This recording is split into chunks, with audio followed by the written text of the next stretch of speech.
para ulama. Di antara salah satunya adalah pujian untuk semua mereka yang datang ke kota Madinah. Berarti mereka adalah orang-orang yang beriman kepada Allah Subhanahu wa taala. Dan kita harus selalu membedakan antara iman dengan Islam. Secara khusus, derajat iman lebih tinggi daripada muslim atau seorang Islam. Makanya setiap muslim belum tentu mereka mukmin, dan setiap mukmin sudah pasti mereka muslim. Itu merupakan dua kata yang harus kita bedakan. Artinya dikala Nabi SAW menyebutkan bahwa iman itu akan kembali ke kota Madinah, ini adalah bahasa isyarat dari Nabi SAW. Semua mereka yang dimudahkan oleh Allah, yang dimampukan oleh Allah untuk datang ke kota Madinah adalah di antara tanda iman yang ada pada diri mereka. Artinya mereka adalah orang-orang yang beriman, lebih tinggi derajatnya daripada Islam itu sendiri. Karena tingkatan yang disebutkan di dalam hadis Nabi SAW, ada Islam, ada iman, ada ihsan. Inilah pembagian manusia. Islam itu adalah lingkaran yang paling luar. Kemudian lebih dalam lagi namanya iman, lebih dalam lagi namanya ihsan, dan tidak ada lagi yang paling dalam dibandingkan dengan ihsan itu sendiri. Nah, Nabi SAW menyebutkan di dalam hadis ini, innal imana la ya'rizu ilal Madinah. Sesungguhnya iman itu akan kembali ke kota Madinah. Dari mana bahasa isyarat dari Nabi SAW? Atau bagaimana bahasa isyarat yang disebutkan bahwa semua mereka yang datang ke kota Madinah adalah orang-orang yang beriman? Kenapa demikian ikhwatul Islam? Seolah-olah Nabi menyebutkan di dalam hadis ini, iman itu akan kembali ke kota Madinah, iman itu akan berkumpul di kota Madinah, sebagaimana berkumpulnya atau sebagaimana ular akan kembali ke sarangnya. Artinya Madinah itu adalah sarangnya iman. Karena setiap mereka yang datang ke kota Madinah, alasan mereka hanya satu saja, karena iman mereka kepada Allah Subhanahu wa taala, yang mendorong mereka untuk bekerja keras, menabung, mengorbankan semuanya adalah karena iman yang mereka miliki. Kalau mereka tidak beriman, tidak kuat keimanannya, maka mereka tidak akan rela korban hartanya, tenaganya, waktunya, meninggalkan keluarganya, meninggalkan pekerjaannya demi bisa datang ke kota Madinah. Maka itu makna daripada isyarat, bahasa isyarat yang disebutkan oleh Nabi, bahwa mereka yang datang ke kota Madinah adalah mereka yang memiliki keimanan. Sehingga yang dari barat datang ke kota Madinah karena iman, yang dari timur datang ke kota Madinah dengan iman, dari utara, dari selatan, semua penjuru dunia datang ke kota Madinah karena iman. Sehingga iman, dan iman, maka jadilah kota Madinah tempat berkumpulnya keimanan tersebut. Artinya tempat berkumpulnya orang-orang yang beriman kepada Allah dan cinta kepada Rasulullah SAW. Dan itu bisa kita rasakan di kota Islam. Di kota Madinah kita akan bisa melakukan sesuatu yang tidak bisa kita lakukan dikala kita berada di kampung kita masing-masing. Di kota Madinah kita akan bisa kuat beribadah kepada Allah, dan kita tidak akan bisa melakukannya dikala kita berada di daerah kita masing-masing. Di kota Madinah ada di antara kita yang datang ke Madinah 4 hari, 5 hari, atau 3 hari. Mereka kuat tidur hanya 2 jam, bahkan ada yang 1 jam, ada yang 3 jam. Kalau di kampung kita, di daerah kita, tidur 2 jam membuat kita sakit, pusing, dan yang semisalnya. Tapi di sini semua kita merasa kuat. Dan bahkan kalau ada di antara kita yang tidak beribadah dan tidak memaksimalkan ibadah, maka mereka akan merasa kecewa terhadap dirinya. Artinya apa, ikhwatul Islam? Secara sendirinya iman itu akan membuat kita termotivasi beribadah kepada Allah, dan dengan setiap kali kita beribadah kepada Allah, dengan itulah iman kita semakin naik, semakin tinggi, semakin kuat. Itulah makna daripada hadis Rasulullah SAW, innal imana la ya'rizu ilal Madinah kama ta'rizu al-hayyatu ila juhriha. Dan tentunya kita selalu berharap kepada Allah Subhanahu wa taala dengan nikmat yang Allah berikan kepada kita bersama, nikmat bisa hadir, bisa berkumpul, bisa datang, bisa berziarah ke kota Madinah, semakin kita membuat bersyukur atau semakin menjadikan kita bersyukur kepada Allah Subhanahu wa taala. Kemudian salawat beriringkan salam semoga senantiasa tercurahkan berjunjungan alam Nabi kita yang mulia, uswah dan qudwah kita bersama Muhammad bin Abdullah sallallahu alaihi wasallam. Rasulullah sallallahu alaihi wasallam yang betul-betul diberikan pujian yang luar biasa oleh Allah Subhanahu wa taala. Allah Subhanahu wa taala dikala memberikan pujian kepada para nabi yang lainnya, maka Allah hanya menyebutkan sebahagian daripada sifat mereka. Walaupun kita semua tahu para nabi dan para rasul adalah makhluk pilihan Allah Subhanahu wa taala yang diutus ke permukaan dunia. Mereka semuanya adalah makhluk yang dipilih oleh Allah Subhanahu wa taala.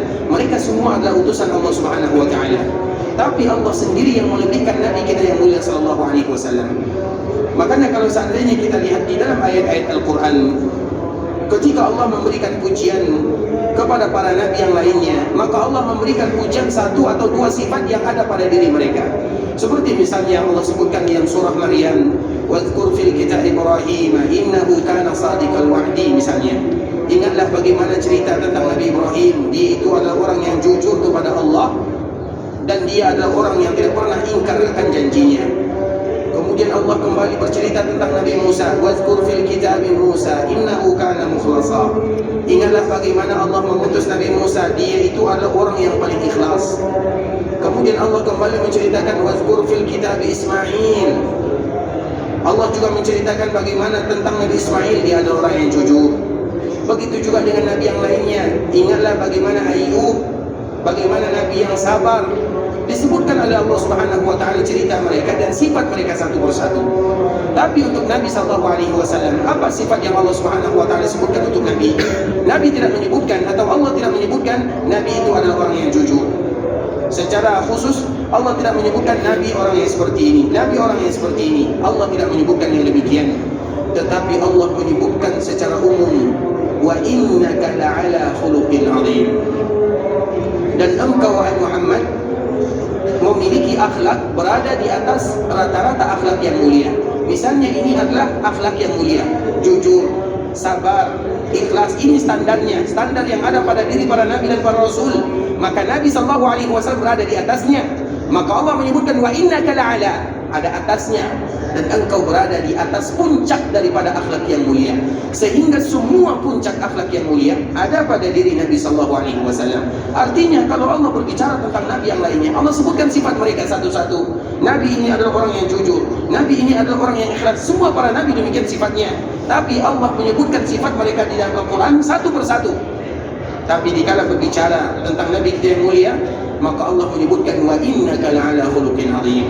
Engkau punya akhlak yang mulia di atas rata-rata akhlak semuanya, dan itu adalah Rasulullah sallallahu alaihi wasallam. Sehingga para ulama menyebutkan dalam masalah ini, di antara bentuk Allah memuji Rasulullah sallallahu alaihi wasallam, semua akhlak yang mulia ada pada diri baginda Nabi yang mulia sallallahu alaihi wasallam. Sehingga dikala kita berbicara tentang adab, dikala kita berbicara tentang akhlak, artinya kita berbicara tentang Nabi sallallahu alaihi wasallam. Tidak mungkin ada adab yang paling mulia, tidak mungkin ada akhlak yang paling indah kecuali ada pada diri Nabi sallallahu alaihi wasallam.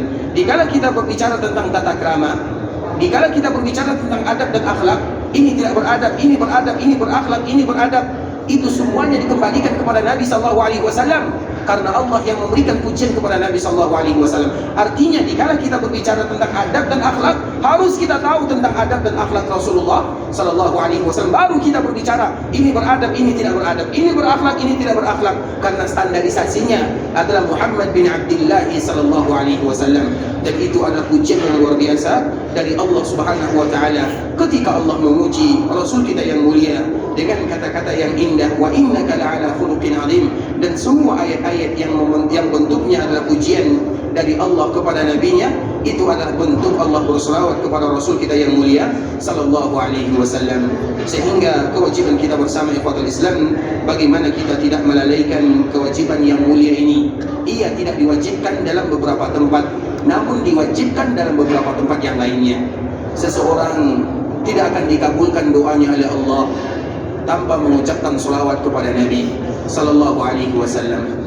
Seseorang batal khutbahnya kalau di dalam khutbah tersebut tidak ada selawat kepada Nabi sallallahu alaihi wasallam. Seseorang tidak akan sah salatnya jika mereka lupa mengucapkan selawat kepada Rasulullah sallallahu alaihi wasallam. Kalau demikian kedudukan berselawat kepada Nabi sallallahu alaihi wasallam, ada poin-poin ibadah yang apabila tidak ada kalimat salam dan selawat kepada Nabi, maka ibadah tersebut tidak diterima oleh Allah. Artinya ini merupakan ibadah yang luar biasa. Maka wajar jika para ulama menyebutkan keutamaan mereka yang berselawat kepada Nabi lebih daripada 40 keutamaan yang akan mereka dapatkan, dan keutamaan tersebut terkumpul di dalam hadis Ubay bin Ka'ab radhiyallahu taala anhu yang dikeluarkan oleh Imam Ahmad di dalam kitabnya Al-Musnad Dikala Nabi SAW menyebutkan keutamaan bagi mereka yang memperbanyak dirinya mengucapkan selawat kepada Nabi, idzan tukfahammuka wa tughfaru dzambuka. Ada dua keutamaan yang luar biasa. Yang pertama, keutamaan yang berkaitan dengan dunia, dan yang kedua, keutamaan yang berkaitan dengan akhirat. Karena memang kita hidup di dua tempat ini. Yang ada di dunia, Allah menyebutkan atau Nabi menyebutkan bagi mereka yang memperbanyak salawat kepada Rasulullah SAW, idzan tukfahammuk, kalau kalian memperbanyak salawat kepada Nabi, Allah akan hilangkan gundah gelana masalah musibah yang menimpa kalian dalam kehidupan dunia. Kemudian dalam kehidupan akhirat, wa tughfaru dzambuk, dan Allah pun akan ampunkan dosa-dosa kalian. Apalagi yang akan kita cari? Bukankah dua ini merupakan tujuan yang diinginkan oleh semua manusia? Di dunia tidak ada masalahnya, atau dikala ada masalah maka dimudahkan oleh Allah Subhanahu wa taala. Di akhirat diampunkan dosanya. Itu merupakan di antara tujuan kita bersama, dan itu terkumpul manfaatnya di dalam kita mengucapkan salawat kepada baginda Nabi yang mulia sallallahu alaihi wasallam. Sehingga sejatinya seorang muslim, mereka tidak mengharamkan dirinya, atau jangan mereka berlaku zuhud untuk berselawat kepada Nabi sallallahu alaihi wasallam. Artinya zuhud berselawat kepada Nabi, mereka tidak mau berselawat kepada Nabi sallallahu alaihi wasallam, atau mengucapkan selawat kepada Nabi kapan ingat saja, sekali satu bulan, sekali satu minggu, sekali satu tahun. Tidak demikian. Kita jadikan itu merupakan rutinitas, bagian daripada zikir-zikir yang lainnya. Dikala kita terbiasa memuji Allah Subhanallah, la ilaha illallah, la haula wala quwwata illa billah, maka kita juga menggandengkan di sana dengan selawat kepada Rasulullah sallallahu alaihi wasallam. Allahumma shalli ala Muhammad sallallahu alaihi wasallam. Misalnya dikala kita pergi dari Mekah, dari Madinah menuju Mekah, dari Mekah menuju Madinah, maka kita akan lihat rambu-rambu yang ada di jalan tersebut. Banyak kalimat-kalimat zikir di sana. Misalnya 100 meter maka ada tulisan salli ala Nabi, bersalawatlah kalian kepada Nabi sallallahu alaihi wasallam. 100 meter lagi ada kalimat astaghfirullah wa atubu ilaih. 100 meter lagi ada kalimat subhanallah bihamdi subhanallahul azim. Seolah-olah itu mengingatkan kepada kita bersama bahwa salawat kepada Nabi adalah bagian daripada zikir-zikir yang lainnya. Bahkan itu di antara zikir yang mulia yang disebutkan oleh Rasulullah. Banyak sekali keutamaannya. Tinggal bagaimana kita membiasakan diri untuk mengucapkan salawat kepada Nabi sallallahu alaihi wasallam. Allahumma salli ala Muhammad wa ala ali Muhammad kama sallaita ala Ibrahim wa ala ali Ibrahim innaka Hamidum Majid. Allahumma barik ala Muhammad wa ala ali Muhammad kama barakta ala Ibrahim wa ala ali Ibrahim innaka Hamidum Majid. Ikhwatul Islam, saudara kaum muslimin, para tetamu Allah rahimani wa rahimakumullah. Kita akan kembali melanjutkan pembahasan kita yang sebelumnya, masih berkaitan dengan sahabat Abu Bakar As-Siddiq radhiyallahu taala anhu, dan apa saja perjuangan yang pernah dilakukan oleh sahabat yang mulia ini, sehingga dikala kita berada di kota Madinah, maka kewajiban yang dianjurkan bagi kita untuk melakukannya ada 5. Yang pertama, bagi kita yang ada di kota Madinah tidak boleh melewatkan 5 tempat ini. Yang pertama adalah Masjid Nabawi atau Masjid Rasulullah SAW. Dan alhamdulillah Allah senantiasa mudahkan kita untuk datang ke Masjid Nabawi. Kalau bisa jangan kita absen dari Masjid Rasulullah SAW, kecuali kalau seandainya betul-betul ada halangan di sana. Terutama bagi kita yang zuwar. Zuwar itu adalah mereka yang sesekali datang ke kota Madinah, sesekali datang ke kota Makkah Al-Mukarramah, maka jadikanlah tempat nongkrong yang paling indah adalah Masjid Rasulullah SAW. Walau hanya kita duduk di dalam Masjid Nabawi. Dan Masjid Nabawi itu bukan hanya dijadikan untuk melakukan ibadah salat saja. Masjid Nabawi juga untuk dilakukan belajar agama. Masjid Nabawi juga diperuntukkan berzikir kepada Allah, berdoa kepada Allah Subhanahu wa taala. Kalau seandainya Nabi sallallahu alaihi wasallam menyebutkan ahabbul biqa', tempat yang paling mulia, yang paling dicintai oleh Allah adalah masajiduha, masjid-masjid yang ada di permukaan bumi, maka induk daripada masjid tersebut adalah Masjid Rasulullah SAW dan juga Masjidil Haram. Kalau seandainya ayat yang Allah turunkan la masjidun ussisa 'ala taqwa, ayat ini sebagian para ulama, karena ayat ini berbicara tentang Masjid Quba. Kalau seandainya Masjid Quba yang ada di dalam kota Madinah, masjid yang pertama kali dibangun oleh Nabi SAW, pondasinya adalah iman dan takwa, maka Masjid Nabawi lebih lagi pondasinya iman dan takwa. Artinya Masjid Nabawi adalah masjid yang jangan pernah dilalaikan oleh kaum muslimin, dan dianjurkan bagi mereka memperbanyak dan menghabiskan waktunya di dalam masjid tersebut. Baik itu dengan berzikir, baca Quran, Makanya ikhwatul Islam, program di antara program ibadah umrah yang kami tidak pernah mendapatkannya atau jarang mendapatkannya. Sebahagian kita, jika kita melaksanakan ibadah umrah, programnya apa? Paling-paling programnya ke Jabal Mahnek. Programnya mencari kebun kurma, itu programnya. Semuanya adalah program dunia. Tapi siapa di antara mereka yang melaksanakan ibadah umrah, programnya adalah mengkhatamkan Al-Quran di Masjid Nabawi. Siapa yang pernah melakukan yang demikian? Travel mana yang pernah membuat yang berani demikian? Karena apabila travel yang membuat ini program kita mengkhatamkan Al-Quran di Masjid Nabawi, tidak ada yang daftar. Tapi kalau program kita ke Jabal Mahnek, percetakan Quran, ke kebun kurma, semuanya berbondong-bondong daftar. Sudah terbalik. Padahal tujuan utama kita adalah Masjid Rasulullah SAW. Namun itu semua sudah terbalik. Kalau seandainya tidak ada, maka kita yang membuatnya.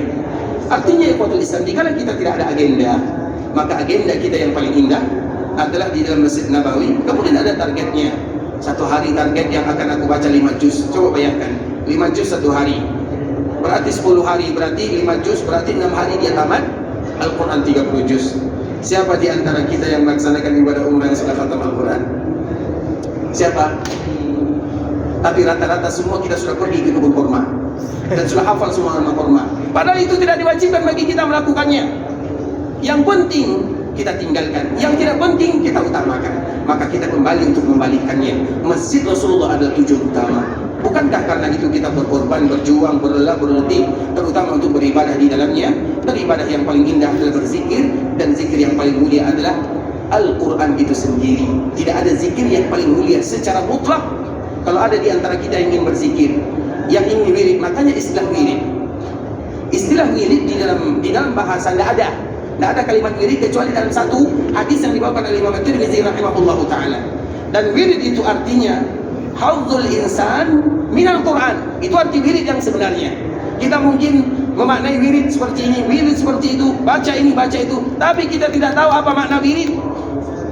Wirid itu hanya satu yang ada dalam hadis Nabi SAW, dan artinya adalah bagian seseorang dari Al-Quran. Itu artinya, itu baru wirid namanya.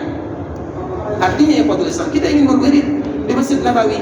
Artinya kita ingin membaca Al-Quran di Masjid Nabawi, karena itu adalah zikir yang paling mutlak. Karena memang tujuan pertama dan utama dikala kita berada di kota Madinah, kita harus mengunjungi Masjid Rasulullah SAW. Yang kedua, secara ringkas saja, yang kedua karena kita ingin membahas tentang Abu Bakar As-Siddiq radhiyallahu taala anhu. Yang kedua adalah Masjid Quba, dan kita tahu bagaimana Masjid Quba. Dan sekarang diberikan kemudahan untuk datang ke Masjid Quba dengan kemudahan yang ada. Bahkan sekarang bagi kita yang berjalan kaki juga sudah dimudahkan. Bagi kita yang ingin menggunakan kendaraan secara pribadi juga dimudahkan. Bahkan ada di bagian depan, karena Masjid Quba itu sejajar dengan Masjid Lama Rasulullah SAW. Apabila kita pergi ke bagian kanannya, maka kita langsung akan bisa berjalan menuju Masjid Quba. Kemudian yang ketiga, yang dianjurkan bagi kita melakukannya di Masjid Nabawi atau di kota Madinah. Yang ketiga adalah perkuburan Nabi Sallallahu Alaihi Wasallam plus perkuburan Abu Bakar As-Siddiq radhiyallahu taala anhu, dan juga perkuburan Umar bin Khattab radhiyallahu taala anhu. Yang keempat adalah perkuburan Baqi'. Yang kelima adalah perkuburan syuhada Uhud. 5 ini harus kita kunjungi. Yang lain kita kunjungi kalau ada waktu silakan, kalau tidak ada waktu juga tidak menjadi masalah. Tapi yang 5 ini jangan ada di antara kita yang keluar dari kota Madinah, melainkan mereka sudah datang ke tempat-tempat yang tadi telah kita jelaskan. Nah, di antara salah satunya ikhwatul Islam adalah perkuburan Nabi Sallallahu Alaihi Wasallam dan juga perkuburan Abu Bakar dan Umar radhiyallahu taala anhuma. Artinya Nabi, Abu Bakar, Umar, mereka satu paket. Dikuburkan dalam satu tempat. Mereka dikuburkan di rumah ibunda kita Aisyah radhiyallahu taala anha. Apabila ada orang yang berziarah ke perkuburan Nabi, maka mereka pun harus berziarah ke perkuburan Abu Bakar As-Siddiq. Apabila ada yang berziarah ke perkuburan Nabi, mereka pun harus berziarah ke perkuburan Umar bin Khattab. Sehingga kita harus mengetahui apa kewajiban yang harus kita lakukan. Di antara salah satu kewajiban yang dianjurkan bagi kita melakukannya adalah mengucapkan doa di sana. Doa untuk Nabi, doa untuk Abu Bakar As-Siddiq, dan doa untuk Umar bin Khattab radhiyallahu taala anhuma. Untuk Nabi sallallahu alaihi wasallam kita menyebutkan assalamu alayka ya Rasulullah wa rahmatullahi wa barakatuh. sallallahu wa sallama wa baraka alaika wa jazaka afdala ma jaza nabiyyan an ummati. Untuk Abu Bakar As-Siddiq setelahnya, kita mengucapkan assalamu alayka ya khalifata Rasulillah, atau assalamu alayka ya Abu Bakar, wa jazaka an ummatil islami khairal jaza. Kemudian setelahnya ada Umar bin Khattab, kita juga menyebutkan assalamu alayka ya Umar, assalamu alayka ya Amirul Mukminin, wa jazaka an ummatil islami khairal jaza. Untuk Nabi SAW ada doa bacaan yang kita dianjurkan bagi kita membacanya. Untuk Abu Bakar juga demikian keadaannya, untuk Umar juga demikian keadaannya. Tentunya sambil kita menjaga adab-adab yang dianjurkan bagi kita untuk melakukannya, dan itu ada di antara kewajiban yang dianjurkan bagi kita melakukannya. Kita tidak mengatakan wajib, tapi tentunya tidak semestinya ketika kita berada di kota Madinah berziarah ke perkuburan Nabi, melainkan kita berziarah di perkuburan tersebut, kemudian kita mengucapkan doa-doa yang paling singkat. Tidak ada lagi yang singkat, itu ada di antara doa yang paling singkat. Untuk Nabi SAW kita menyebutkan assalamu alayka ya Rasulullah wa rahmatullahi wa barakatuh. Keselamatanlah untukmu ya Rasulullah, rahmat dan keberkahan. Sallallahu wa sallama wa baraka alaika, salawat, keberkahan dan salam untukmu ya Rasulullah.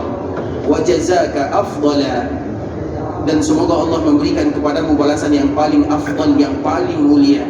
Ma jaza nabiyyan an ummati, sebagaimana Allah memberikan balasan kepada para nabi ketika mereka berdakwah untuk umatnya, dan kita meminta nabi yang paling mulia balasannya. Kemudian untuk Abu Bakar As-Siddiq kita menyebutkan assalamu alayka ya Abu Bakar, atau assalamu alayka ya khalifata Rasulillah. Keselamatanlah untukmu wahai pengganti Rasulullah sallallahu alaihi wasallam. Wa jazaka an ummatil Islam, dan semoga Allah memberikan kepadamu balasan terhadap apa yang kamu lakukan untuk kaum muslimin khairal jaza, dengan balasan yang paling indah. Begitu juga doa yang kita baca di kala berziarah di perkuburan Umar bin Khattab, assalamu alayka ya Amirul Mukminin, assalamu alayka ya Umar, wa jazaka an ummatil islami khairal jaza. Keselamatanlah untukmu wahai Umar, dan semoga Allah memberikan balasan kepadamu terhadap apa yang engkau lakukan untuk kaum muslimin dengan balasan yang terbaik. Itu merupakan di antara yang dianjurkan bagi kita melakukannya dan mengucapkannya di kala kita berada di kota Madinah, terkhusus 3 perkuburan yang mulia ini. Nabi SAW, Abu Bakar dan Umar radhiyallahu ta'ala anhuma, 3 orang ini adalah orang yang paling mulia. Tentunya Nabi kita tahu semuanya. Abu Bakar adalah orang yang paling mulia, Umar adalah orang yang paling mulia, dan mereka dikumpulkan oleh Allah di dunia. Kalau kita lihat hadis-hadis Nabi, maka mereka tidak pernah terpisahkan. Di mana ada Nabi, di situ ada Abu Bakar As-Siddiq. Di mana ada Nabi, di situ ada Umar. Sehingga dikala mereka tidak terpisahkan, Allah pun gabungkan mereka di alam barzakh. Dikala Nabi dikuburkan di sana, Abu Bakar pun juga dikuburkan di sana. Umar juga demikian keadaannya. Sebelum Allah kumpulkan mereka di dalam surga, karena mereka nanti juga Allah kumpulkan sama-sama di dalam surga. Kalau seandainya kita saja manusia biasa yang bukan sahabat, kita hanya manusia biasa, ada kemungkinan untuk berkumpul dengan Nabi SAW, maka Abu Bakar lebih pantas berkumpul dengan Nabi SAW. Umar lebih pantas berkumpul dengan Nabi SAW. Sehingga dengan kita mengucapkan doa ini, kalimat-kalimat ini, itu adalah bentuk cinta kita kepada mereka, terutama kepada Nabi, Abu Bakar dan Umar. Karena memang para sahabat dulunya ikhwatul Islam, untuk standarisasi cinta yang dijadikan tolak ukur adalah Nabi, Abu Bakar dan Umar. Nabi SAW, Abu Bakar dan Umar radhiyallahu ta'ala anhuma. Seperti misalnya ucapan Anas bin Malik, ada orang yang bertanya kepada Nabi SAW, kemudian Nabi memberikan sebuah kaidah yang luar biasa. Al-mar'u ma'a man ahabba, sesungguhnya seseorang akan dikumpulkan bersama orang yang dia cintai. Mendengarkan hadis ini, apa kata Anas bin Malik? Saksikanlah semuanya bahwa aku cinta kepada Rasulullah, aku cinta kepada Abu Bakar, aku cinta kepada Umar, dan aku ingin dikumpulkan bersama orang ini, walaupun amalanku tidak sama dengan apa yang mereka lakukan. Artinya orang para sahabat Nabi tahu 3 orang ini. Nabi yang pertama sudah pasti, Abu Bakar dan Umar adalah standar untuk untuk mencintai Nabi SAW atau standar kita dalam beragama, karena mereka ini adalah orang-orang yang dimuliakan oleh Allah Azza wa Jalla. Sehingga di antara kewajiban kita dikala berada di kota Madinah, datang berziarah ke perkuburan Nabi Abu Bakar dan Umar, kemudian kita juga mengucapkan doa untuk Nabi. Assalamualaikum ya Rasulullah wa rahmatullahi wa barakatuh, sallallahu wa sallama wa baraka alaika wa jazaka afdala ma jaza nabiyyan an ummati. Untuk Abu Bakar kita mengucapkan Assalamualaikum ya Abu Bakar wa jazaka an ummatil islami khairal jaza. Untuk Umar bin Khattab kita juga menyebutkan Assalamualaikum ya Amirul Mu'minin atau Assalamualaikum ya Umar wa jazaka an ummatil islami khairal jaza. Siapa yang hafal doanya? Ada yang sudah hafal doa berziarah ke perkuburan ini? Terutama bagi kita yang besok mau pulang meninggalkan Madinah, jangan tinggalkan Madinah sebelum menghafal doa ini. Atau kita ulang dulu satu kali ya, atau dua kali juga boleh. Maksudnya kami pribadi yang mengulangnya. Dan semoga Allah mudahkan bagi kita untuk menghafalnya. Untuk Nabi kita mengucapkan ikhwatul Islam, Assalamualaikum ya Rasulullah wa rahmatullahi wa barakatuh, sallallahu wa sallama wa baraka alaika wa jazaka afdala ma jaza nabiyyan an ummati. Untuk Abu Bakar kita mengucapkan Assalamualaikum ya Abu Bakar wa jazaka an ummatil islami khairal jaza. Untuk Umar kita menyebutkan Assalamualaikum ya Umar wa jazaka an ummatil islami khairal jaza. Itu merupakan di antara doa yang dianjurkan bagi kita untuk menghafalnya dan mengucapkannya. Baik, ada yang sudah hafal? Ada? Angkat tangan. Baik, kalau belum ada, nanti insya Allah kita berusaha kembali untuk mengulang-ulangnya. Terutama bagi kita yang meninggalkan kota Madinah, dianjurkan bagi mereka mengucapkan kalimat-kalimat ini. Ternyata datang ke kota Madinah banyak doa yang harus kita hafal ya. Jadi bukan hanya datang begitu saja, terutama datang ke perkuburan Rasulullah SAW, Abu Bakar dan Umar radhiyallahu taala anhuma. Ikhwatul Islam, saudara kaum muslimin, sekarang kita lanjutkan tentang Abu Bakar As-Siddiq, karena pembahasan kita adalah tentang Abu Bakar As-Siddiq. Kemarin kita telah menyebutkan di antara perjuangan Abu Bakar As-Siddiq, bagaimana yang terjadi setelah wafatnya Rasulullah SAW. Abu Bakar As-Siddiq betul-betul melakukan perjuangan yang luar biasa, mengokohkan kembali pondasi Islam yang sudah mulai roboh atau yang sudah mulai miring. Maka Abu Bakar As-Siddiq lah yang kembali memperkuat pondasi Islam. Nah, di antara salah satu kejadian yang terjadi yang luar biasa berat bagi kaum muslimin ikhwatul Islam adalah munculnya nabi-nabi palsu. Nah, nabi-nabi palsu ini, nabi palsu itu banyak sekali. Namun Nabi SAW menyebutkan di dalam hadisnya 30 orang yang mereka itu adalah Dajjalun. Mereka disebutkan oleh Nabi SAW sebagai Dajjalun. Sedangkan nabi palsu sebenarnya itu banyak sekali. Yang 30 orang ini disebutkan oleh Nabi SAW adalah mereka yang memiliki kekuatan sahaja. Banyak yang menyebutkan dirinya adalah nabi, tapi dia tidak punya kekuatan. Masa ada tukang cukur mengatakan dirinya nabi? Masa ada orang yang seperti ini, dia tiba-tiba mengatakan dirinya nabi? Sehingga mereka tidak terhitung, karena Nabi sendiri sudah memberikan prediksi akan muncul 30 orang, Ad-Dajjalun, Al-Kazzabun, mereka yang mengaku dirinya sebagai seorang nabi. Nah, salah satunya sudah muncul di zaman Nabi SAW yang bernama Musailamah Al-Kazzab. Namanya Musailamah disebut dengan Al-Kazzab karena sesuai dengan kebohongan yang ada pada dirinya.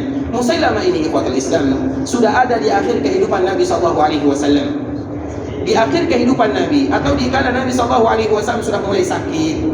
Sepulangnya Nabi SAW dari melaksanakan ibadah haji pada akhir tahun ke-10 Hijriah di bulan Dzulhijjah.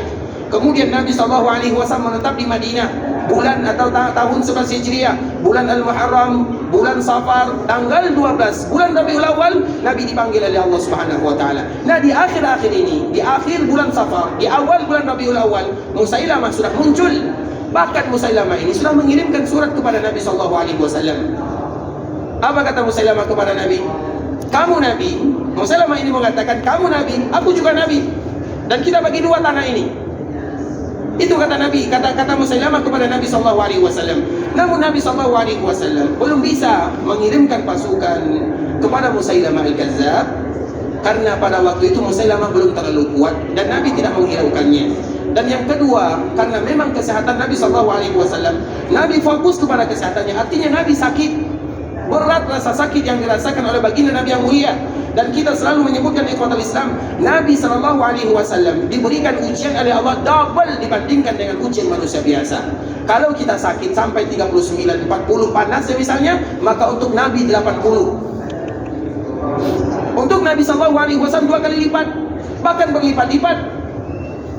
Dan itu merupakan sesuatu yang terjadi. Disebutkan oleh Abdullah bin Mas'ud radhiyallahu taala anhu. Dikala Abdullah bin Mas'ud datang menemui Nabi SAW, baru dia memegang tangan Nabi, innaka latu'ak kama yu'aku rajulan. Ya Rasulullah, engkau sakit sebagaimana 2 kali sakitnya kami. Artinya kalau Nabi sakit kepala, kalau kita sakit kepala 7 keliling, maka Nabi 14 keliling. Itulah bahasa kitanya. Kalau Nabi demam 40, kita demam 40, Nabi 80 derajat misalnya. 2 kali lipat, bahkan berlipat-lipat. Nah, Nabi SAW tidak bisa lagi mengurus Musailamah.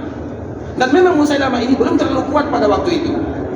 Ketika Nabi SAW meninggal, maka di antara salah satu yang menimpa kaum muslimin adalah kembalinya orang-orang kabilah-kabilah, terutama kabilah-kabilah yang jauh tinggalnya dari Makkah dan Madinah, terkhusus kota Madinah. Karena dengan mereka tinggal jauh dari Madinah, maka mereka sedikit mendapatkan agama. Sehingga dikala sedikit mereka mendapatkan agama, maka dengan itu pula lah mereka mudah berpindah-pindah. Dikala Nabi wafat, apa yang terjadi? Mereka yang tadi tinggal jauh dari kota Madinah, maka mereka bergabung dengan Musailamah. Mereka tidak lagi ikut kepada Nabi SAW. Kenapa? Karena Nabi sudah meninggal. Karena Musailamah mengatakan dirinya Nabi, dan Nabi Muhammad juga Nabi. Nah, Nabi ini sudah meninggal, maka tidak ada pilihan bagi mereka kecuali Nabi ikut kepada Nabi yang satu lagi. Dan itulah yang menyebabkan Abu Bakar ini ikhwatul Islam betul-betul lelah di zamannya. Banyak orang yang keluar dari agama. Belum lagi mereka bergabung dengan Musailamah yang ada di Yamamah. Itu sesuatu yang berat ikhwatul Islam. Dan mereka yang bergabung di sana, yang ikut berperang saja, yang ikut berperang saja melawan kaum muslimin, itu lebih jumlahnya daripada 40.000 orang. Belum lagi anak-anak, belum lagi wanitanya. Artinya ratusan ribu mereka yang bergabung dengan Musailamah yang ada di sana. Sehingga membuat Abu Bakar As-Siddiq radhiyallahu taala anhu betul-betul menguras tenaga. Kepemimpinan yang paling berat itu adalah kepemimpinan di zaman Abu Bakar As-Siddiq radhiyallahu taala anhu. Kemudian mau tidak mau ikhwatul Islam, maka Abu Bakar As-Siddiq radhiyallahu taala anhu terpaksa mengirimkan pasukan ke sana. Kalau tidak, maka kaum muslimin bisa berbahaya. Karena dia juga mengatakan dirinya Nabi. Orang-orang yang lemah imannya, sedikit agamanya, modal agamanya sedikit, maka mereka lebih mudah bergabung bersama Musailamah. Karena tidak ada Nabi palsu, siapapun dia, mulai dari mereka yang ada di zaman Nabi sampai umat akhir zaman atau sampai di akhir zaman, kecuali di dalam dakwahnya ada hawa nafsu di sana. Siapapun Nabi palsu setelah Nabi SAW, dan semuanya adalah Nabi palsu, karena memang tidak ada Nabi setelah Nabi SAW. Semua dakwahnya pasti berputar masalah hawa nafsu. Oh, ini dihalalkan, ini diharamkan, sehingga mereka merasa, oh ternyata agama ini mudah sekali, ini tidak wajib, ini tidak wajib, ini boleh, semuanya boleh. Yang menjadi tolak ukur adalah hawa nafsu masing-masing. Sehingga banyak orang-orang yang lemah iman, lemah agama, ikut kepada Musailamah. Maka akhirnya Abu Bakar As-Siddiq mengutus, yang pertama diutus adalah Ikrimah Abu Jahal bin anaknya Abu Jahal. Namun dikala dia masuk Islam, dia termasuk pasukan yang diutus yang memimpin pasukan kaum muslimin. Kemudian begitu juga dengan Syarahbil. Kemudian pada akhirnya barulah Abu Bakar radhiyallahu taala anhu mengutus pasukan yang jumlah mereka kurang lebih 13.000 orang saja, yang dipimpin oleh Khalid bin Walid radhiyallahu taala anhum ajma'in. Kemudian ikhwatul Islam akhirnya bertemulah di sana, dan kita tahu, mungkin sebagian kita tahu ceritanya, bagaimana perjuangan para sahabat Nabi. Banyak di antara mereka yang meninggal, lebih dari 1.000 orang. Ada yang menyebutkan 1.200, ada yang menyebutkan 1.300 sahabat Nabi yang meninggal di sana. Dan yang paling banyak meninggal itu adalah mereka-mereka yang hafal Al-Quran. Dan inilah yang akan kita bahas ikhwatul Islam. Mereka yang meninggal itu adalah orang-orang yang menghafal Al-Quran. Sedangkan yang mana pada akhirnya Allah berikan kemenangan kepada kaum muslimin. Hanya saja sepulangnya pasukan ini, maka Umar tiba-tiba datang kepada Abu Bakar As-Siddiq radhiyallahu taala anhu. Apa kata Umar? Apa kata Abu Bakar As-Siddiq radhiyallahu taala anhu? Inna Umar atani faqal, sesungguhnya Umar mengatakan, sesungguhnya kita melihat bagaimana orang-orang yang terbunuh di Yamamah, dan yang paling banyak terbunuh adalah Qurra itu di zaman Nabi SAW. Karena berbeda antara dua Qurra. Qari di zaman Nabi berbeda dengan Qari di zaman kita. Istilah qari di zaman Nabi berbeda. Qari di zaman Nabi adalah ulama, mereka yang hafal Quran, tahu agama semuanya. Sedangkan qari di zaman kita belum tentu. Makanya apabila disebut dengan qurra di zaman Nabi SAW, itu adalah ulamanya dari kalangan sahabat Nabi SAW. Banyak di antara mereka meninggal. Ada yang menyebutkan 60, ada yang menyebutkan 50, ada yang menyebutkan 70. Kalau seandainya ini dibiarkan, dan para qari tersebut mereka selalu berjuang di jalan Allah Subhanahu wa taala, maka akan habis Quran. Nanti kalau Quran habis, bagaimana caranya? Sehingga Umar radhiyallahu taala memperhatikan masalah ini. Dan kita tahu Umar itu adalah muhaddatsun. Muhaddatsun itu artinya mulhamun, orang yang diberikan ilham oleh Allah Subhanahu wa taala. Artinya banyak pemikirannya yang sesuai dengan wahyu. Salah satunya masalah mengumpulkan Al-Quran. Abu Bakar menyebutkan, sesungguhnya Umar radhiyallahu taala datang kepadaku dan mengatakan, wahai Khalifah Rasulullah, tidakkah engkau memperhatikan betapa banyak orang yang meninggal di Yamamah? Dan yang paling banyak meninggal itu adalah qurra, mereka yang hafal Quran, mereka yang tahu Al-Quran. Kalau seandainya mereka terus meninggal, bagaimana dengan Al-Quran? Maka apa jawaban Abu Bakar As-Siddiq radhiyallahu ta'ala pertama kali mendengarkan kalimat dari Umar ini? Apa jawaban Abu Bakar As-Siddiq? Kaifa taf'alu syai'an lam yaf'alhu Rasulullah sallallahu alaihi wasallam? Ini adalah jawaban Abu Bakar yang pertama. Kaifa taf'alu syai'an lam yaf'alhu Rasulullah sallallahu alaihi wasallam? Kenapa kamu melakukan sesuatu yang tidak pernah dilakukan oleh Nabi sallallahu alaihi wasallam? Dan ini adalah bahasa yang keluar dari mulut Abu Bakar As-Siddiq. Dan bukan hanya dari mulut Abu Bakar saja, ikhwatul Islam, karena nantinya Abu Bakar Umar ini senantiasa datang kepada Abu Bakar kembali mengulang, wahai Abu Bakar, lihat Quran, bukukan Quran, catat Al-Quran. Abu Bakar selalu mengatakan, kaifa taf'al ma lam yaf'alhu Rasulullah sallallahu alaihi wasallam? Kenapa kamu melakukan sesuatu yang tidak dilakukan oleh Nabi? Umar selalu datang. Artinya Abu Bakar pun merasa itu sesuatu yang penting. Maka Abu Bakar mencari siapa yang akan ditugaskan untuk mengumpulkan Al-Quran. Maka ada salah seorang pemuda yang bernama Zaid bin Thabit. Nah, dikala Zaid ini dipanggil oleh Abu Bakar As-Siddiq, kemudian dikatakan, kumpulkan Quran wahai Zaid. Apa perkataan Zaid bin Thabit? Sama dengan perkataan Abu Bakar As-Siddiq. Kaifa taf'aluna syai'an lam yaf'alhu Rasulullah sallallahu alaihi wasallam? Kenapa kalian berdua melakukan sesuatu yang tidak pernah dilakukan oleh Nabi sallallahu alaihi wasallam?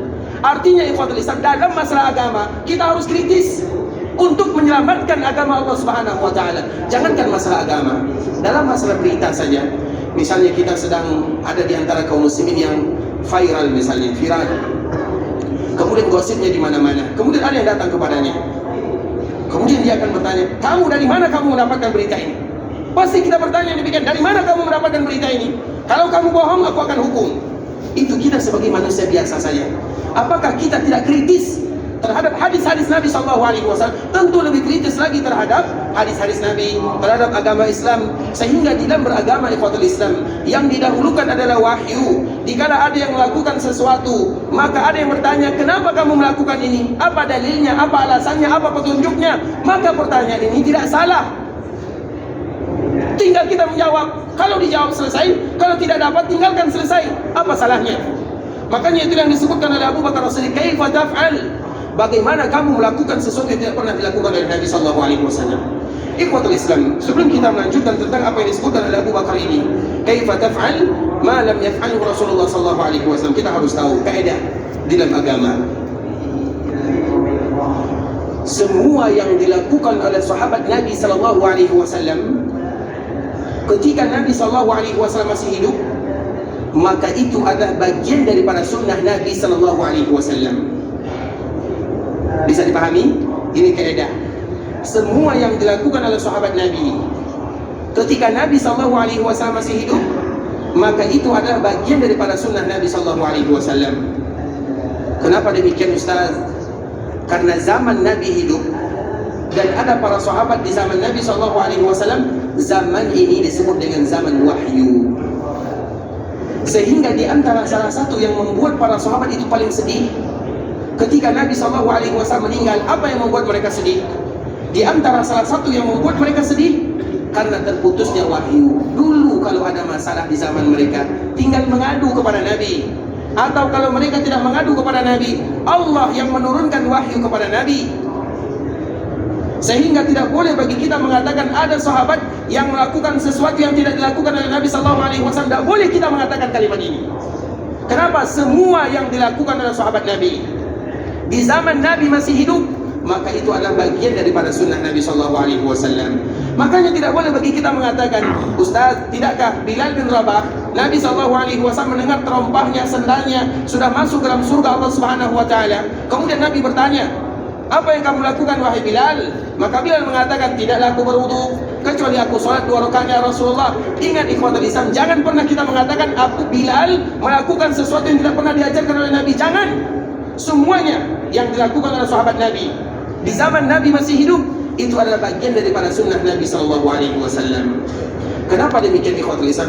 Ustaz, bukankah Nabi tidak tahu perkara yang gaib? Bukankah Nabi tidak akan mengetahui apa yang dilakukan oleh sahabatnya? Iya, Nabi tidak tahu, tapi Allah tahu. Makanya Allah Subhanahu Wa Taala menurunkan sebuah ayat yang ada dalam surah An-Nisa, yastaghfuna minan nasi wa la yastaghfuna minallah. Mungkin tidak diketahui oleh manusia, tapi Allah tahu. Artinya ikhwatul Islam, sesuatu yang berlaku di zaman Nabi SAW, baik Nabi tahu. Kalau Nabi tahu, kemudian Nabi menyetujui, alhamdulillah. Ada yang Nabi tahu, Nabi tidak menyetujuinya, berarti itu bukan bagian daripada sunnah. Kalau Nabi tidak tahu, Allah yang akan memberitahukan kepada Nabi SAW. Makanya ini kaidah ikhwatul Islam, bahwa apapun yang dilakukan oleh sahabat Nabi dalam perkara agama, ingat, dalam masalah agama, maka itu adalah bagian daripada sunnah Nabi yang mulia SAW. Itu sahabat secara umum. Makanya para ulama menyebutkan sahabat secara umum itu adalah maksum, terutama di kalangan mereka di zaman Nabi SAW. Kedua, apapun yang dilakukan oleh Khulafaur Rasyidin, maka itu juga bagian daripada sunnah Nabi SAW. Tadi kita berbicara tentang sahabat secara umum, terutama di zaman Nabi. Sedangkan Khulafaur Rasyidun, tentunya setelah Nabi SAW, karena tidak mungkin ada kalimat Khulafaur Rasyidun kecuali setelah Nabi sudah tiada, maka disebut dengan khulafa. Dan khulafa hanya bukan hanya sekedar khulafa, ada kalimat Rasyidun. Rasyidun artinya ar-rushd. Ar-rushd itu adalah kalimat yang Allah sandarkan dan yang Allah berikan kepada para nabi. Walaqad ataina Ibrahim ar-rushd. Kami berikan kepada Nabi Ibrahim itu adalah ar-rushd. Ar-rushd itu artinya petunjuk dari Allah Subhanahu Wa Taala. Seolah-olah Allah memegang ubun-ubun mereka untuk selalu melakukan kebaikan. Nah, itu pula lah yang dimiliki oleh para Khulafaur Rasyidun. Siapa mereka? Abu Bakar, Umar, Utsman, Ali bin Abi Thalib radhiyallahu taala anhum ajma'in. Dan ada lagi yang menambahnya dengan Hasan bin Ali bin Abi Thalib, karena Hasan anaknya Ali bin Abi Thalib termasuk ke dalam kategori Khulafaur Rasyidun, karena dia termasuk dalam 30 tahun yang disebutkan oleh Nabi SAW. Kemudian ikhwatul Islam, nah apapun yang terjadi di zaman Abu Bakar As-Siddiq, apa yang terjadi di zaman Abu Bakar As-Siddiq? Abu Bakar mengumpulkan Al-Quran, tidak dilakukan oleh Nabi, tidak, itu adalah bagian daripada sunnah. Di zaman Umar bin Khattab radhiyallahu taala anhu, seperti misalnya, jangan pernah kita berdalil. Di zaman Umar ada salat tarawih berjamaah. Di zaman Nabi, dulu di zaman Nabi pernah dilakukan, kemudian tidak lagi dilakukan. Di zaman Umar, di zaman Abu Bakar tidak lagi dilakukan. Tiba-tiba di zaman Umar dilakukan. Jangan pernah kita berdalil kepada Umar bin Khattab, karena semua yang mereka lakukan adalah bagian daripada sunnah Nabi SAW. Jangan pernah kita mengatakan Umar melakukan sesuatu yang tidak pernah dilakukan oleh Nabi. Jangan, karena semua yang dilakukan Khulafaur Rasyidun adalah sunnah Nabi SAW. Siapa yang menyebutkan demikian? Nabi sendiri menyebutkan dalam hadis Irbad bin Sariyah radhiyallahu taala anhu. Nabi SAW menyebutkan, alaikum bisunnati wa sunnatil khulafa'ir rasyidin al-mahdiyyin min ba'di. Nabi menyebutkan 3 kalimat, khulafa, rasyidun, mahdiyun. Khulafa pemimpin, ar-rasyidun mereka yang diberikan petunjuk, al-mahdiyun juga mereka yang diberikan petunjuk. Artinya mereka dijaga oleh Allah Subhanahu Wa Taala. Tak mungkin mereka melakukan sesuatu yang keluar dari rambu-rambu agama. Begitu juga misalnya yang dilakukan oleh Utsman bin Affan. Tak boleh bagi kita mengatakan azan 2 kali misalnya pada hari Jumat itu tidak pernah terjadi di zaman Nabi SAW. Jangan pernah kita mengatakan yang demikian, karena terjadi di zaman Utsman bin Affan, berarti itu bagian daripada sunnah Nabi SAW. Begitu juga di zaman Ali bin Abi Thalib radhiyallahu taala anhum ajma'in. Bisa dipahami kaidahnya? Nah, sekarang bagaimana kalau setelah Nabi meninggal? Setelah Nabi meninggal, Khulafaur Rasyidun mereka adalah bagian daripada sunnah yang disebutkan oleh Nabi. Sedangkan sahabat yang lainnya, kalau Khulafaur Rasyidun sudah pasti. Bagaimana pula dengan yang dilakukan oleh sahabat-sahabat yang lainnya selain Khulafaur Rasyidun? disitulah para ulama mereka berbeda, terutama ulama mazhab Ikhwatul Islam. Apakah perkataan para sahabat itu bisa dijadikan hujjah? Artinya secara pribadi, secara umum mereka itu adalah orang yang paling mulia, dijadikan hujjah ucapannya, perbuatannya. Tapi secara individu, maka para ulama mereka berbeda di sana. Ada yang menyebutkan mereka dipakai sebagai hujjah, ada yang menyebutkan tidak dipakai sebagai hujjah. Terlepas daripada itu semua, Ikhwatul Islam, perbedaan para ulama walaupun kami, makanya Imam Malik jangankan para sahabat Nabi, orang Madinah saja, di antara salah satu pendapat atau di antara salah satu cara pendalilan Imam Malik rahimahullah, dan kita tahu Imam Malik seorang imam, gurunya Imam Syafi'i, imam yang lahir pada tahun 93 Hijriah, meninggal pada tahun 179 Hijriah. Gurunya Imam Syafi'i lahir pada tahun 150, meninggal tahun 204 Hijriah. Dan juga gurunya Imam Ahmad yang lahir pada tahun 164 Hijriah, meninggal tahun 241 Hijriah. Nah, di antara salah satu cara pendalilan Imam Malik adalah amalan penduduk Madinah. Kenapa amalan penduduk Madinah dijadikan sebagai hujjah? Kalau seandainya amalan penduduk Madinah saja dijadikan sebagai hujjah, bagaimana dengan amalan yang dilakukan oleh sahabat Nabi SAW? Artinya, Ikhwatul Islam, begitulah para ulama, mereka berbeda hanya dikala para sahabat sepeninggalnya Nabi SAW. Sedangkan para sahabat dikala Nabi masih hidup, semuanya ada bagian daripada sunnah. Khulafaur Rasyidun juga bagian daripada sunnah Rasulullah SAW. Nah, Abu Bakar As-Siddiq, dikala dia mengumpulkan Al-Quran ini, itu sudah pasti bagian daripada sunnah Nabi SAW. Sehingga tidak boleh bagi kita mengatakan Abu Bakar melakukan sesuatu yang tidak pernah dilakukan oleh Nabi. Iya, Abu Bakar melakukan sesuatu yang tidak dilakukan oleh Nabi, tapi Nabi sendiri yang juga menyebutkan bahwa apapun yang dilakukan oleh Abu Bakar As-Siddiq adalah bagian daripada sunnahku, kata Nabi SAW. Kita mau apa? Nabi yang menyebutkan demikian. Sehingga salah satunya adalah mengumpulkan Al-Quran. Sehingga tidak boleh bagi kita berhujjah bahwa Al-Quran itu sesuatu yang tidak pernah dilakukan oleh Nabi SAW. Dan itu terjadi di zaman Abu Bakar As-Siddiq. Berarti Abu Bakar melakukan yang tidak dilakukan oleh Nabi. Tidak boleh bagi kita mengatakan kalimat-kalimat seperti ini, karena Nabi juga yang menyebutkan alaikum bisunnati wa sunnatul khulafa'ir rasyidin al-mahdiyyin min ba'di. Kemudian ikhwatul Islam, kita kembalikan kepada Umar bin Khattab atau Abu Bakar As-Siddiq.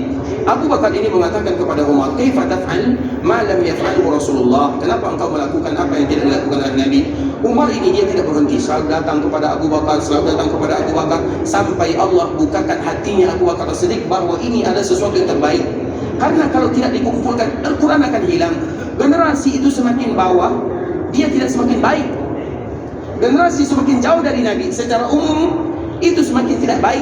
Semakin jauh dari Nabi SAW, itu tidak semakin baik, itu secara umum.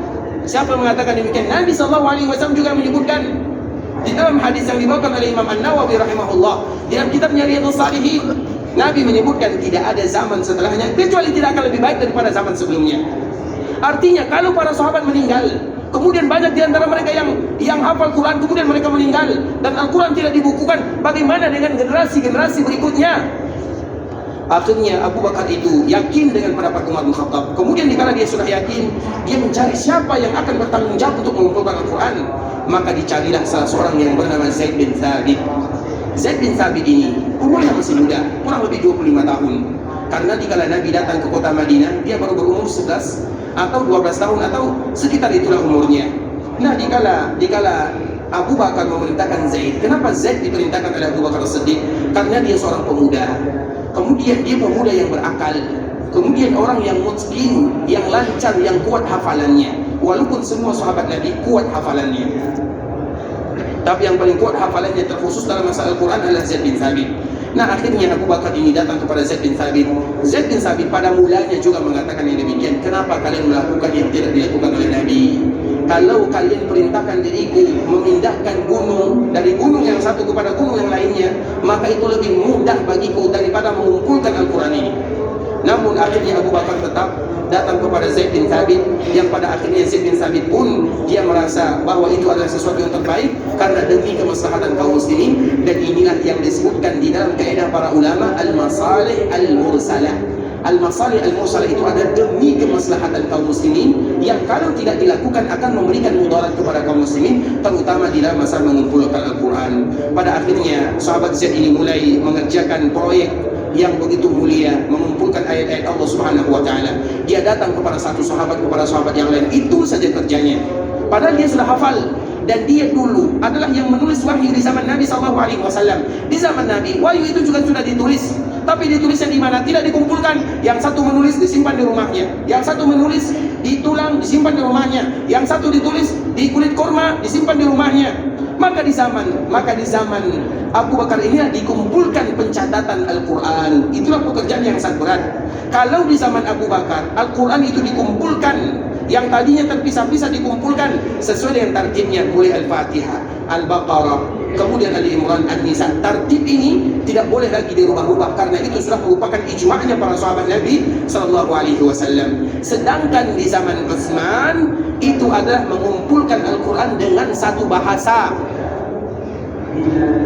Berbeda, Abu Bakar As-Siddiq mengumpulkan Al-Quran. Sedangkan di zaman Utsman sudah mulai banyak orang yang berkelahi gara-gara Al-Quran. Yang ini membaca dengan riwayat ini, yang itu membaca dengan riwayat itu, yang satu membaca dengan riwayat yang lain, dan mereka tidak saling tahu menahu, sehingga mereka saling berbantahan. Datanglah Hudzaifah, adrik adil ummah qabla an yaftariqu. Wahai Utsman, hendaklah engkau ambil umat ini, jangan biarkan mereka berpecah belah gara-gara Al-Quran, nanti mereka berkelahi. Akhirnya Utsman bin Affan mengumpulkan semua Al-Quran, kemudian mengambil Al-Quran yang tadi dikumpulkan oleh Abu Bakar As-Siddiq. Karena di zaman Abu Bakar As-Siddiq, Al-Quran setelah dibukukan dalam satu mushaf, disimpan oleh Abu Bakar As-Siddiq. Kemudian Abu Bakar meninggal, di zaman Umar disimpan. Di zaman Umar meninggal, disimpan di rumah Hafsah, Ummahatul Mukminin. Nah, di zaman Utsman bin Affan banyak qiraat. Yang satu qiraat dengan qiraat yang lainnya mereka berbeda. Sebenarnya tidak menjadi masalah, tapi ada fitnah di sana. Yang satu menuduh yang lain salah, yang satu menuduh yang lain salah. Sehingga dengannya apa yang dilakukan oleh Utsman, diambil semua mushaf yang ada di dunia kaum muslimin. Kemudian disalin mushaf yang tadi dipegang oleh Hafsah, yang tadi dibukukan oleh Abu Bakar As-Siddiq. Kemudian ikhwatul Islam, setelah disalin, kalau bahasa kita jadi fotokopi, dikirim. Satu di Madinah, satu di Mekah, satu di Basrah, satu di Kufah, satu ke Yaman. 5. Dan semua sisanya dibakar. Kenapa demikian? Sama al-masalihul mursalah, supaya kaum muslimin mereka tidak berpecah belah dengan Al-Quran tersebut. Dan ini merupakan di antara perjuangan yang dilakukan oleh Khulafaur Rasyidun, para sahabat Nabi sallallahu alaihi wasallam, tentunya masalah mengumpulkan Al-Quran. Dan alhamdulillah ikhwatul Islam, juga sekarang untuk yang kita mengetahui di kota Madinah ada salah satu percetakan yang mungkin semua kita bisa menikmatinya, percetakan Mujamma' Malik Fahad rahimahullahu taala lil mushaf lil masahif untuk Al-Quran. Dan itu merupakan di antara satu-satunya ikhwatul Islam, karena dulu di sini tidak ada percetakan Al-Quran yang mengumpulkan semua riwayat yang ada. Karena percetakan Quran itu bukan sesuatu yang sembarangan, belum lagi tulisannya, belum lagi qiraatnya, dan kita tahu itu memiliki ilmu khusus. Dan alhamdulillah ikhwatul Islam, di kota Madinah itu ada sebuah mujamma' yang paling besar yang ada di dunia, bukan hanya di kota Madinah. Dan itu adalah di antara salah satunya kenapa percetakan Al-Quran di Madinah ini ada. Dulu di zaman Malik Fahad, abangnya Raja Salman sekarang ini, hafizahullah ta'ala, ada orang yang datang kepadanya, wahai raja, wahai paduka raja, wahai baginda raja, paduka raja, alangkah indahnya kalau seandainya engkau membuat percetakan Al-Quran, dan percetakan itu diletakkan di kota Madinah untuk mengenang sejarah orang-orang terdahulu, terutama Abu Bakar As-Siddiq, Umar bin Khattab, Utsman bin Affan radhiyallahu ta'ala anhu. Raja nggak kepikiran sampai di sini. Kemudian dikala ada orang yang datang menyampaikan, bagaimana kiranya engkau membuat percetakan di Madinah, bukan di negara yang lain, atau bukan di tempat yang lain, di Madinah. Akhirnya apa yang terjadi ikhwatul Islam? Maka dengan itulah dibuat percetakan yang paling besar, dan sampai sekarang kita bisa menikmatinya. Semua Quran yang kita lihat di Masjid Nabawi ini, dan bahkan semua Quran yang ada pada diri kita, itu semuanya ada percetakan yang dulu diawali di zaman Raja Fahd. Dan semua kita yang memegang Al-Quran, yang cetakan Madinah ini, berarti kita berhutang kepada Raja Fahd ini, dan kita juga berhutang kepada yang memberikan kebaikan, menyebutkan ide yang bagus kepada Raja Fahd ini. Artinya dia membuka pintu kebaikan yang tidak pernah dibuka oleh orang lain. Maka kalau kita ingin demikian keadaannya, bukalah pintu kebaikan yang juga tidak pernah dibuka oleh orang lain, maka sampai hari kiamat pun, maka kita akan tetap kekal tinggal di dunia gara-gara kebaikan yang pernah kita lakukan. Dan itulah tujuan kita hidup ikhwatul Islam. Tidak ada di antara kita yang berjumpa dengan Allah Subhanahu wa taala kecuali mereka sudah meninggalkan kebaikan yang akan membuat mereka kekal selama-lamanya dalam kehidupan dunia. Walaupun tubuh dan jasad mereka sudah berkalang dengan tanah, tapi kebaikan mereka tetap dinikmati oleh orang-orang yang ada. dan semoga Allah Subhanahu wa taala jadikan kita bersama sebagai pembuka pintu kebaikan, terutama kebaikan bagi orang lainnya, sehingga dengan pembuka pintu kebaikan tersebut Allah Subhanahu wa taala kekalkan nama kita di dunia walaupun kita tidak lagi tinggal dalam kehidupan dunia tersebut. Ikhwatul Islam, saudara kaum muslimin, para tetamu Allah rahimani wa rahimakumullah.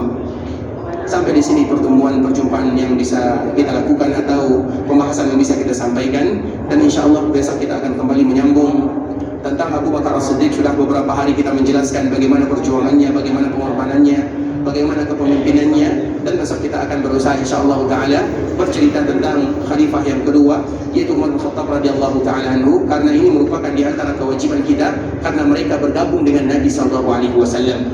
Dan kita juga dianjurkan berziarah ke perkuburan Nabi Abu Bakar dan Umar radhiyallahu taala anhuma, sehingga kita tidak boleh memisahkan antara mereka, dan kita paling tidak mengetahui tentang sedikit daripada sejarah yang berlaku pada diri mereka, karena mereka itu adalah orang-orang yang mulia. Cintailah orang-orang yang mulia, contohlah orang-orang yang mulia. Walaupun kita tidak mulia, tapi kita akan mendapatkan kemuliaan dengan mencontoh orang-orang yang mulia. Dan itu juga yang dikatakan oleh Imam Syafi'i rahimahullahu taala, uhibbus salihina wa lastu minhum. Imam Syafi'i pernah menyebutkan, aku itu cinta kepada orang-orang yang saleh walaupun aku tidak orang yang saleh. Itu kata Imam Syafi'i. Padahal Imam Syafi'i itu adalah orang yang paling saleh. Tapi kenapa dia mengatakan yang demikian? Uhibbus salihina wa lastu minhum. Aku cinta kepada orang-orang saleh walaupun aku bukan bagian daripada mereka, karena aku ingin mendapatkan kebaikan dan syafaat dari mereka semuanya. Tujuan kita berkumpul di sini tidak lain tidak bukan adalah ingin mendapatkan keberkahan dari Allah Subhanahu wa taala dan keberkahan dari ilmu agama yang kita dapatkan, terutama duduk di dalam Masjid Nabawi, karena Nabi pernah menyampaikan kepada kita bersama, barang siapa yang datang ke Masjid Nabawi untuk belajar agama, menambah imannya, menambah kecintaannya kepada Allah dan juga kecintaannya kepada Nabi, maka mereka ibarat orang yang berjihad di jalan Allah Subhanahu wa taala. Dan semoga kita semuanya terhitung sebagai orang yang berjihad di jalan Allah Subhanahu wa taala. Ikhwatul Islam, saudara kaum muslimin, yang benar dari Allah Subhanahu wa taala, yang salah sudah pasti dari diri kami pribadi, karena kurangnya ilmu kami, karena kebodohan dan kejahilan kami. Kami mohon dimaafkan kalau seandainya ada kata-kata yang salah, kata-kata yang tersinggung, atau kata-kata yang kurang berkenan di hati kita bersama. Selalu kita bermohon kepada Allah agar Allah ampunkan dosa kita bersama. Allah ampunkan dosa orang tua kita, saudara-saudari kita, keluarga kita, masyarakat kita, pemimpin kita, dan orang-orang yang kita cintai.